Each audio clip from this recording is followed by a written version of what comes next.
Hi, now we will see about microservices. Microservices is a way of breaking large software project into loosely coupled modules which communicate with each other through simple APIs. So now we will see characteristics about microservice. So microservice is many smaller, clearly scoped services. It's a single responsibility principle. It's a domain-driven development. It's a bounded context, independently managed. Clear ownership for each service.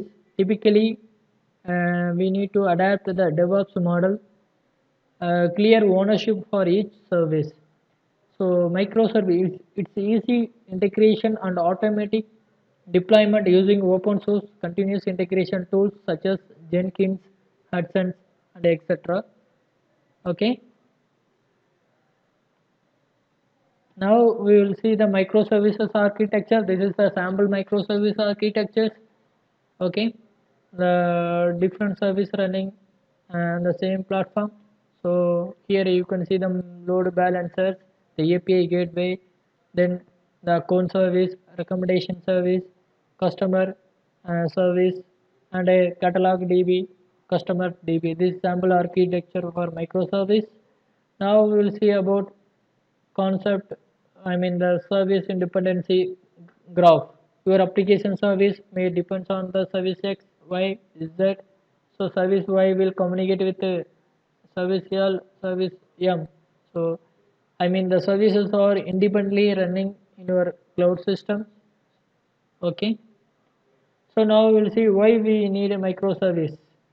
Why microservice means microservice is faster and simpler deployments and rollbacks. So it's independent speed of delivery by different teams. It's the right framework tool language for each domain. So it's a recommendation component using Python, catalog service in Java, greater resiliency like a fault isolation, better availability if architected right.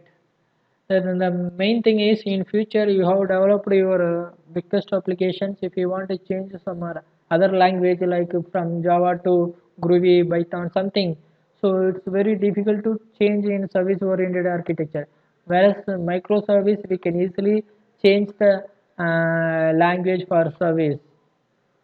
Now we will see auto scaling.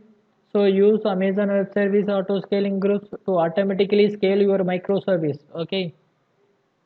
Now we will see a final summary about microservice. Microservice, especially for platform independent, we can easily develop our applications independently. We can distribute our application as soon as possible.